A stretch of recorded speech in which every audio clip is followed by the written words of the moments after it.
A gente segue comentando aqui a repercussão do vídeo do deputado Nicolas Ferreira, a revogação aí da medida da Receita Federal pelo governo Lula. Agora a gente traz aqui, porque hoje, numa entrevista ao programa Faroeste Brasileira, o deputado Nicolas Ferreira participou do programa e apontou o enfraquecimento do governo Lula na Câmara. Eu acho que o pessoal do centro mesmo já está começando a pular do barco. Eu acho que o dinheiro ele consegue comprar muita coisa, mas não consegue comprar fidelidade, lealdade. E o governo Lula, eu ouvi isso aqui de alguém muito poderoso dentro do Congresso Nacional, que falou o seguinte: olha, conversei aqui com alguém do governo aqui do Lula, e eu disse para ele, e eu falei o seguinte: olha, o Lula está sem equipe, está sem liderança, ele está ficando extremamente desgastado, sem conseguindo controlar as coisas, e eu vejo que esse é o retrato que também os parlamentares estão sentindo. Então, a esquerda, obviamente, vai morrer no Titanic junto. Eles são tipo aqueles, sabe, aqueles violinistas lá que o Titanic está afundando, eles vão continuar lá tocando porque faz parte, já estão num lamaçal ideológico. Mas, por um outro lado, tem o centro, que, enfim, de tempos em tempos ele vai, né, se alternando ali por conta do poder. Nicolas exaltou Jair Bolsonaro como a única liderança de direita do Brasil. Respondendo a sua pergunta, Pavinato, é o seguinte: primeira coisa que tem que deixar bem claro, que é um pressuposto antes da minha fala, é que muitos falam que a maior liderança de direita do Jair Bolsonaro, a maior liderança de direita no Brasil é Jair Bolsonaro. Eu digo mais, eu acho que ele é a única liderança de direita que há no nosso país. Eu sei que muita gente, muitas das vezes, me coloca nesse posto, ou coloca um outro no posto, mas eu vejo que é uma caminhada gigantesca até você chegar a um ponto onde Lula e Bolsonaro, por exemplo, chegaram. Esquece, tem pessoas no nosso país que não são canceláveis, e uma delas pode ter certeza que é Jair Bolsonaro. Ô Silvio, eu quero te ouvir sobre esses trechos que a gente destacou do deputado Nicolas Ferreira, que participou aí do programa Faroeste Brasileira hoje mais cedo. Quando ele fala ali do enfraquecimento do governo Lula na Câmara, nós trouxemos aí uma movimentação nas redes sociais, também pedido impeachment do presidente Lula. Você acha que isso ainda está muito cedo? É uma ideia que está começando a avançar? Como é que você enxerga agora o governo Lula entrando, né, no terceiro ano de governo? Bom, vamos lá. Com algumas pontuações. Bom, primeiro, o governo Lula vive seu pior momento ao iniciar essa segunda metade de governo, vamos chamar assim, né? Chegou à metade e agora tem o complemento. É o pior momento. Chegou da pior forma possível porque encontra a economia em frangalhos. A engrenagem que estava rangendo agora começou a emperrar. E teve esse tiro de canhão no pé, parafraseando o que o Cauty acabou de usar, né? A expressão que ele acabou de utilizar, de fato foi um tiro de canhão no pé e na própria popularidade. Eu que não acredito, nem nunca confiei em institutos de pesquisa, sempre falo isso, vamos aguardar os próximos. Eu acho que virão em queda livre. Bom, segundo ponto, impeachment é um processo político. Depende, sobretudo, da economia, de uma maioria no Congresso a favor desse impeachment, o que ainda não está posta, porque temos eleição para as duas casas legislativas agora, em fevereiro.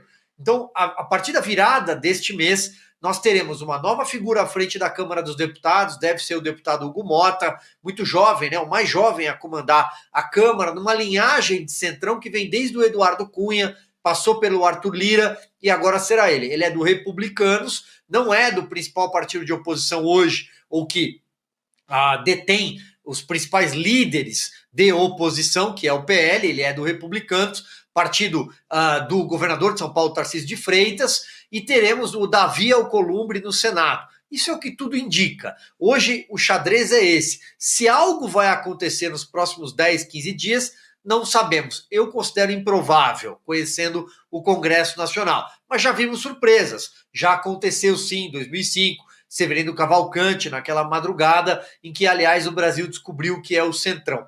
Que o Centrão se movimenta hoje no país mais para a direita, mais alinhado ao espectro da direita, isso é natural. Porque ninguém vai morrer abraçado com um governo que ouviu. E aí sim, Paula, respondendo parte da sua pergunta, pela primeira vez a palavra impeachment correu na boca do povo. E aí entramos no último fator dessa equação. impeachment precisa de povo na rua. As pessoas ainda tem muita gente que se sente um pouco intimidada em sair para a rua com medo de um novo 8 de janeiro, com medo de infiltrações, de estúpidos que possam cometer algum crime de vandalismo e aí vão recuperar ali, tirar da cartola a tese do golpe de Estado, querem derrubar um governo legítimo, essas narrativas todas do consórcio. Então, povo na rua, um Congresso Nacional a favor do impeachment, como foi com Dilma Rousseff, e, por fim, uma figura de oposição pronta para assumir o poder, né? Caso o Lula sofresse o impeachment, seria o Geraldo Alckmin, mas já de olho em 2026, alguém pronto para assumir o poder. E aí eu concordo com o Nicolas. Eu sempre tenho dito isso. Eu acho que há grandes nomes na direita, o governador Tarcísio, o governador Ronaldo Caiado se apresenta, há outros nomes. O Nicolas é muito jovem, ele não tem nem 35 anos ainda, o que não o credencia, por exemplo, para ser senador. Mas acho que ele vai ser mais até do que senador, eu acredito nisso. O Jair Bolsonaro é o único nome hoje na oposição, mas ele está impedido por força da justiça eleitoral brasileira, escapa até um sorrisinho aqui, né, irônico, de disputar eleições. O Cauty, eu quero te ouvir também, mas deixa eu trazer aqui uma questão do Matheus Massaoli aqui no nosso chat. Será que o número de visualizações do vídeo de Nicolas Ferreira está ligado à liberdade nas redes da Meta, permitindo maior alcance sem censura? Também fica uma questão, porque a Meta já mudou as suas regras, a sua política de moderação de conteúdo. Isso sim tem efeito global, né? Então isso já passa a valer também no Brasil e o Mark Zuckerberg disse na semana passada que passaria a ofertar mais conteúdos de política nos seus, ia mudar ali os algoritmos para mostrar mais conteúdos sobre políticas para os usuários nas suas redes sociais. Pode ser algum efeito já dessas mudanças? Isso a gente vai ver nos próximos dias, sim, postagens com assuntos menos interessantes do que esse do PIX, da mudança da regulamentação da Receita Federal, vão ter o mesmo alcance. As últimas duas postagens do Nicolas tiveram um alcance gigantesco. Essa última, 220 milhões, mas aquela anterior, que também falava do PIX, 45 milhões, se não me engano. Então, um número muito superior às já interessantes postagens que ele fazia em termos de alcance. Mas agora, de fato, com esse assunto, explodiram de audiência. Pode ser que a mudança do algoritmo da Meta tenha influenciado, mas esse assunto interessou todos os brasileiros que trabalham, todos os brasileiros que não querem que a Receita Federal fique bisbilhoteando, fique com a lupa em cima de suas contas, de seus cartões, de suas transações com fintechs. O que é mais interessante, Paulo, é outra coisa. Tudo isso foi orgânico. Tudo isso foi apenas pelo interesse do povo e pela capacidade do Nicolas de se comunicar e de ser claro, incisivo, direto e saber falar a linguagem do povo. Por outro lado, centenas de milhões de reais da SECOM que foram endereçados para o Grupo Globo levaram a essa manchete aqui do jornal O Globo de hoje. Vamos dar uma olhada, Binha, só para a gente entender a diferença. De um lado, o Nicolas fala a verdade, do outro, o Globo, que na manchete, a capa, a primeira matéria, se torna assessoria de imprensa do governo federal.